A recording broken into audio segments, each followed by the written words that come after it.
Hello everyone, hope you are doing well and you are safe at your home. I am sure that you must be completing your design and you are at the end phase of your design. There are many teams who are compiling their CAD models and they are coming up with subsystem level assemblies and assemblies. Our mentors are constantly checking the team's progress and guiding them for successful completion of their vehicle design and CAD models. So here is one round, that is design compliance in our virtual event, and it has total 80 marks.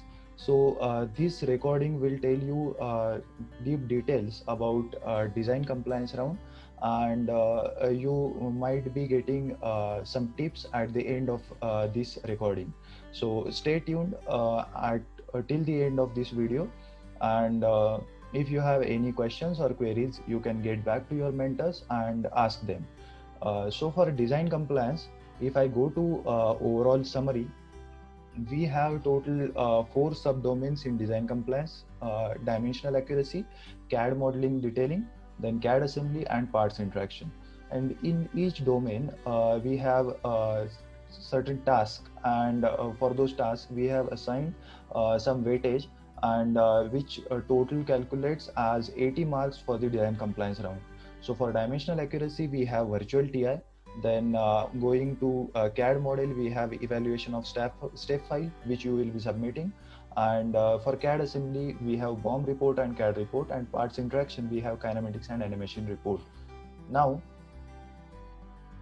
when you look at these four domains, each domain has 20 marks each, and if you total these, then it would be 80 marks. So this is going to be fun because you would be learning lot of many things here through this process, because there are some industry standards like BOM, then CAD report, then kinematics and animation things.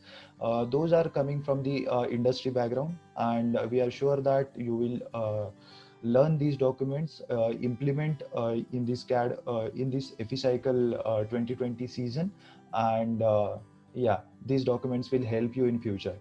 Now we can go into each and every category into more details. Now in virtual TI, we are doing this virtual TI for rulebook compliance check, as each year we have a technical inspection. Similarly, we will have virtually done technical inspection, and there would be 3 attempts for virtual TI. First attempt will have maximum marks, then second attempts certain less marks, and third attempts will not carry any marks. Each team has to complete their technical inspection in maximum 3 attempts. Then there would be mentor review, and he would be conducting your virtual technical inspection, and if there is any non-compliance point, then technical committee will review those points, and then team would be asked to do changes in their CAD models. So this is all about virtual TI, and we request all teams to do all the compliance points in the first attempt itself. Then second submission is about step file submission. So for your step file, while evaluating that, uh, the teams would be gauged on these points, like all parts and assemblies are there in the step file, then no parts are misplaced, there should be CAD detailing, and mentor will review the step file, and he will ask some questions to the team, and team need to answer. The important point about step file is the name of step file should be the team ID, and the extension, that is .stp. So this is all about step file. Going further to CAD package, remaining CAD package formats which are introduced this year, like CAD report. CAD report is divided into three sections. First is like vehicle views and assembly tree. Then second is exploded view of subsystem, and third is subsystem detailing. And in third section, team can add more slides into third section if they want if they want to add some critical components in their assembly, and if they want to explain. The main purpose of your CAD report is you you should be able to explain these your total assembly from your CAD report. So that is the main purpose of your CAD report, and each of these subsections carries the same weightage. Then going to your BOM report, it again has three sections. The first section is your part number or assembly number, then type and blocks you need to mention. Second section is most important in BOM report, like material you need to assign, then CAD weight you need to calculate, and then accordingly total weight would be uh, calculated at the heading of your BOM report. And third section is about the category, that is the part is procured or internally manufactured or externally manufactured, manufacturing process and specifications. So all these three carry some weightage, and in total BOM report will have some weightage in your design compliance marks. As already mentioned, that you need to have particular nomenclature for parts and assemblies. So this is given as so your support part is from steering, then STR 001, 002 can be your part numbers. And for fasteners, it is given as below, that FS bolt 001 can be there. And for assemblies and sub assemblies, just to identify, just for the identification of the particular assembly, that it is an assembly, you need to write underscore A after that part number. That is, if steering assembly is there, then you can write STR 003 underscore A. So that would be steering assembly. And last part, that is kinematics and animation. So here you need to submit two case studies. Those would be 2D or 3D animation in .avi format, and it should be a minimum 20 seconds video. So these case studies can be from transmission, steering, brakes, or any subsystem which has some motion, and it can be also from the advanced technology side also. So this is about kinematics, and it also carries some weightage in your design compliance report.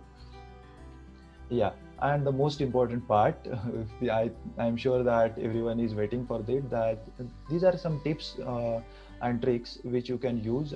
This will help you to reduce the time to work on these reports, and to work smartly and achieve a good number of marks in this design compliance round.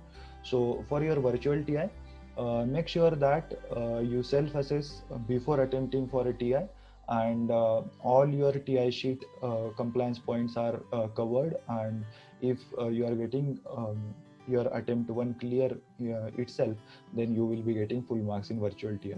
So make sure of self-assessment in virtual TI. Then about the standard parts. Yes, we know that we have introduced a lot of detailing in CAD, but we are giving some freedoms to use standard parts, because there are some parts, for example sprocket, chains, then pedals, etc., which are matching to your design specifications, and you can use those CAD models which are available on the internet or CAD library directly into assembly. So this is allowed. And about your assembly tree and constraints, so while asking question and answers, mentors would be asking to show the constraints you have given to the part. So be sure you have to provide all the constraints. Then there should not be any interferences between your assemblies, parts or subparts, unless required, because there are some portions where interference fits are required, but major portion we do not require any interference fits. So please check for that while preparation of your step 5. Then detailing of CAD. So yeah, I have said like thrice or 4 times that detailing of CAD is required. But what is detailing of CAD? So you must have known that every team would do steering, suspension, then brakes. These parts would be there in every vehicle. But what we are looking for in detailing of CAD is you are doing your routing of wiring, then your welds are defined properly, your chassis pipes are not intersecting with each other, then you are showing all parts including fasteners and everything in your step 5. So that is expected in detailing of CAD. Also solar panel you are showing, then indicators, headlights, so all those things come into this. Then about your battery, you can use or you can directly create the envelope for a battery. No need to model individual cells for a battery.